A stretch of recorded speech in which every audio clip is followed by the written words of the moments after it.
Word up. So this is the old iTron phone that I got the last time I had a working cell phone. The reason, like the main reason why I stopped it wasn't all the distractions and everything. It was that I basically can't hold the camera or hold the phone to even use it for more than a couple minutes. My hand starts getting tingly. And I'd noticed that in Australia when Odile and I were there like 10 years ago. That was when I first became aware of it. And then as the other things all started happening in life, I just realized, I've made all these movies about watering the garden, and I just really needed to unattach myself to be able to water my own garden, not only my heart and all of that, but like my physical garden that kind of keeps me alive out here. And we're just hitting the time now where the nature happenings are in full effect. So the salmon berries are coming out. I've picked a ton of fiddlehead ferns, dehydrated them, which I learned from an internet friend that I've been following on the thingy, that I'm just blown away by her family, Chong, and how real they keep it with harvesting food. And I think her thing is the journey with Chong. I don't know, you'll find it. But we had a couple crazy things happen. This guy spent the night way up on the top of the hill by himself last night because we went on a super long walk. He walks with me, just walks next to me. Yeah, we walked quite a ways. He goes wherever. And we got up into the open zone, and the turkey vultures were out. And he had his eye on a mouse. And we got separated, and it was pretty gnarly. So I went around forever. I walked up the hill 4 times yesterday. Couldn't find him. Got up at the butt crack, and at 5:45, I decided to give it a try again. And I went a little ways that way, and got to where the junction is. And he decided to come down the hill. He remembered he got in a fight again. Something got his tail, and it was just crazy because when we got separated, I was around the corner. So I can see how he felt like I maybe abandoned him. And, I mean, we're best friends now. Like, I just started thinking today is crazy. I think we're around the 20th or something. There's Father's Day's coming up. Daniel, my best childhood friend, his birthday was like this weekend, and he's no longer with us. And I was just thinking about how precious life is in a child. I don't have a child that I know of. There could be a couple in Canada. Hey, yeah, Obi knows. He doesn't like the camera machine. Oh, I love you, dude. I've learned so much about cats now. It's just the best. And but I'm kind of lost right now because I'm just overwhelmed with joy and love, like in a way that I can't really explain. I just kind of sat back and thought of like what the last 35 years of my life has been. I'm 45 years old, and it's Father's Day, and like this weekend, and I have a father, and he's a millionaire, and I'm on disability. Like, I live off of $1,100 a month, and I just put out joy. The money doesn't matter. It's the firewood. And I'm coming to this realization, there's a lot of people I know that have a ton of money, and they're miserable.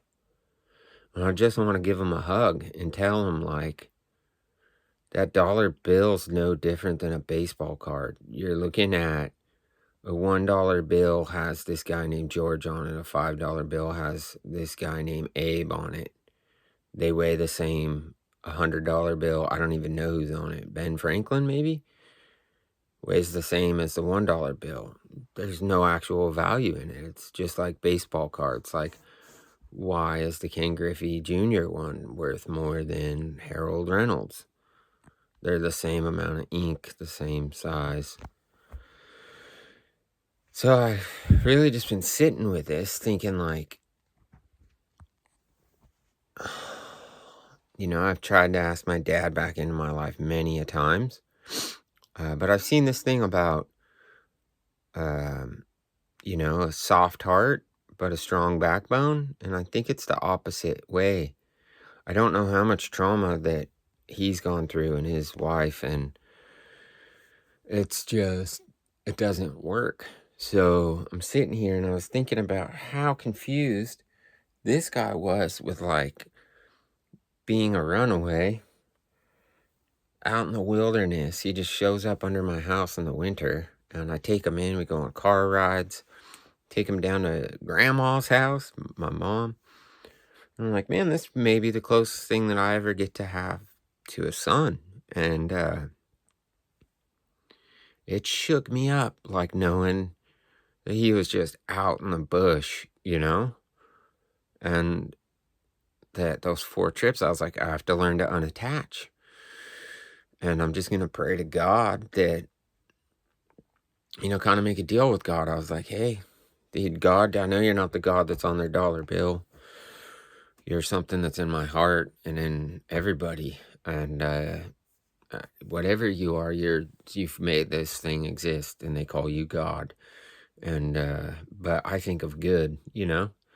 And I just said, hey, like I kind of been slipping lately. I fell back into the weed thing, and for a couple weeks I haven't really been enjoying it. So I'm making that conscious shift. I'm like, dude, you're not enjoying it. And I go the whole day, you know, without it. And then like right before bed, I'm like, oh, dude, smoke a little bit. You know, it'll help you because you can't seem to sleep. And I just find that I'm in the same patterns I've been in for so long. But when I got to see him this morning, Obi, and he was coming down the hill, he almost jumped into the bushes. Like he was so shook up from the whole thing, and I squatted down and he recognized the Asian squat. I put my firewood in. And then he started running to me, and his hair was every which way. His tail's got this big bite out of it. And it's taken him kind of like the whole day to get used to his area again. You know, we've had the issues with the skunk. And he just had his last bowl of cat food, and I gotta go into town. But I just, like, really struggle with it kind of now these days. Like, how expensive it is for all the food. I can go grocery shopping 3 times in a month. And, you know, I don't know if many people know, but certain people are like, well, why don't you go get a job? I've probably worked whatever job you work for a career. I've tried them all. I'm not going to sell my fucking soul to that. I'm just not. I already did it. I mean, I've been working since I was 16 years old. I had to roof while I was still going to school for $8 an hour, driving my sister to school, my mom to the bus stop, no dad. Who knows? He was just hammered. And my heart feels like what Obi must have felt like. And I forgive my mom and my dad for everything because I truly have memories of being in the womb, and I'm here for a different mission than what they're here for. And it might be this home. It might be this message that I'm putting out on the internet. I don't know what it is, but it's pure and it's inside me. And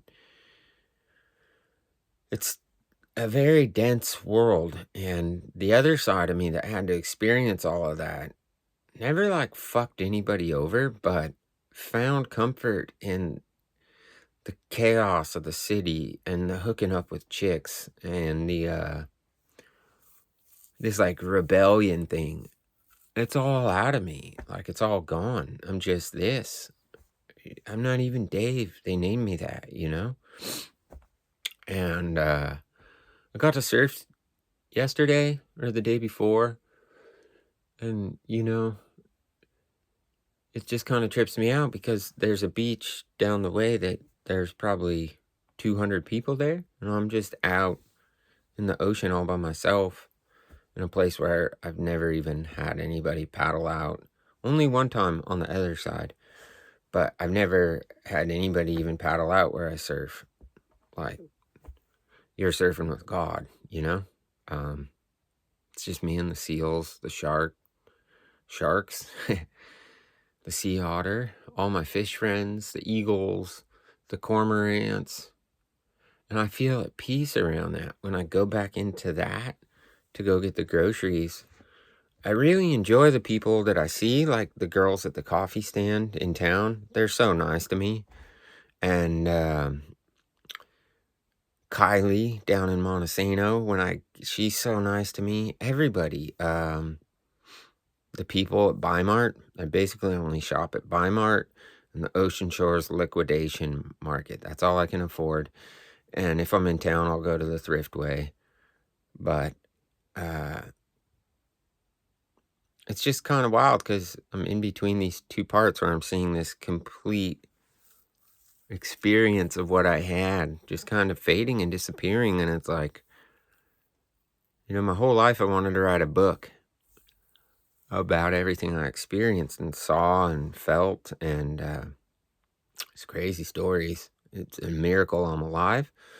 It's a miracle I lived past 12. And then from there, it's even more of a miracle.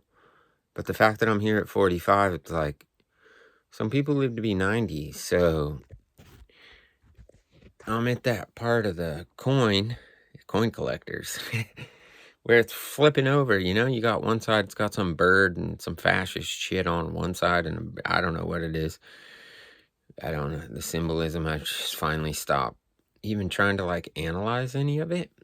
But on the other side, it's rigid. So you get to where you're flipping the quarter over and you're going on a million little brrrr. You get to the other side and you get to see a completely different life than what you thought you were experiencing and living in. And it's basically like the external world and your internal world. And if you can somehow, like, tap into the kid that you were and, like, the good energy you had, you know, like when a new kid showed up in your class and they had cat piss on their sweatpants, and you're like, hey, this kid's coming from somewhere gnarly, like, I'm gonna be his friend because everybody's already picking on him. And you just don't fit into this because you don't want to pick on anybody. And I've been able to realize, like, from observing my mom and my dad, they're like, you're picking on me. It's like, dude, backbone is what I'm trying to explain. I'm not picking on you. I'm just pointing out what I'm observing. And it's really crazy because it's never going to punch back. Do you know what I mean by that? Like, your fear, it's never going to actually punch you back.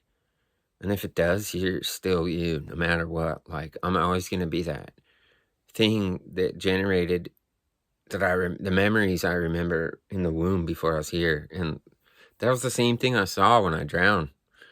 Like, when I washed up on the rocks, it was just a lighter color of it. But it was the same colors, the same thing. And, yeah, I just want to share this with everybody. It's like, I'll put out stuff on the internet and I'll continue to do this because I need to get the art out. But it's just been amazing to be not doing that and working on things here at home. I fell some gnarly trees. The axe stuff's been insane. Man, the deputy handle that you get from Buck and Billy Ray Smith, the whole different ball game. I bet the East Coast lumberjack handles are insane too. So I'm just learning all that, making the things happen. The chickens are now fully off grid. They're just free range. And this morning was awesome. They were up the ravine. And I know Blanch can, like, I've seen Blanch 15, 20 feet in the air. But I had no idea that Rose can fly. So she's about 40 feet up the ravine. And I come out and I hear this, and she just takes off. I'm not kidding. There's a point where she's like 30 feet in the air above me, flying. But her landing pad, she timed it wrong, and she just flew straight into this like bulkhead I'd made by my fire pit. Feathers went everywhere. And then she just pretended like nothing happened. And I'm just finding that, like, right now, at this time in my life, that stuff's bringing me more joy. And it's bringing me back into myself. That has to hold itself accountable to eat. And, it's like, I had multiple people come up to me this winter saying how skinny I was. And I tried to explain to them, it's like, well, I'm banned from society. Somehow I got tricked into this disability thing. It's been a blessing and a curse, but I can't afford to eat anymore. And the best thing, which is like opposite of what most people would think, happened last week. The county assessor finally found my house, which I'm grateful for, because I can't claim anything on the disability stuff. So I get like 18 to 25 bucks. It changes every month for the food stamps, and then $1,100 to live off of, which is about what I made roofing in 1999. So I'm just like, okay, none of that stuff really matters. I can go catch my own fish. I get to go surf, and I need to just let go. It's just kind of an overwhelming experience when you sit back and think, how lucky am I to have experienced all that stuff in those 45 years? And I'm still here, and Daniel's not here, And it's like, he got to have kids and these things. And I don't know, I'm at a point where it's like,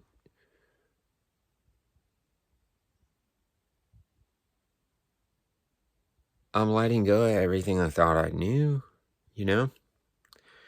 The internet, my thoughts just pop up when I go onto YouTube. It's like whatever I've been thinking about will pop up. And so you got to think about good things and be in these good spaces, So I'm just like, okay, well, I'm not going to fight anything anymore. Even the addiction stuff, like with the weed, it's like, dude, it's not going to help me to fight it. I've lost friends over that shit, And that sucks. But we're all here maybe to experience this thing. And yeah, there's a lot of bad stuff that goes on in the world. But you can create your own world through yourself. And that's kind of like what I'm understanding now. It's like, things are come back, and I thought about doing the surf contest at Agate Beach. I'm in the old man divisions now. I don't really care about winning, but it's supposed to be on Jonathan's birthday. So I'm just like, man, Jonathan had the same birthday as Caitlin, one of my ex-girlfriends. And you start connecting all these different things, and you're like, wow, Nathan has the same birthday as Josh's mom. And you're just like, man, I was born on Pearl Harbor Day. And you're like, well, if I keep pushing at this thing and keep pushing back at it, I don't know if it's going to make it any easier. And it's like, I don't know, So, yeah, I'm going to have to tough it out tomorrow and go into town, get some cat food for this guy who's exhausted. He just fell asleep on the plywood. And I'm not going anywhere today because I'm just going to nurture him, because it's about the nurturing. That's where it's at. It's like letting people know that they're loved. Let cats know that they're loved. Let everything know it's loved. Let the bush know it's loved. But we need more people to say, I love you, And it's not like the I love you in a narcissistic way to hook and pull you in, which I've had to deal with a lot of my life. It's just, doesn't even have to be I love you. It's just show the love. Let's show the love. And I'm so grateful for everybody that showed me the love. Also, coming down the line, I didn't get to put producer credits. I don't know. It was just a hectic time when I made writing The Vibration of a Miracle. But everybody that helped me on the GoFundMe, I'm just going to make another video as a thank you thing. And also to McKenna Nye. I didn't put anything in when we were at the Cholos Bowl in Hawaii. I forgot to just say thank you to everybody, and Billy in Hawaii.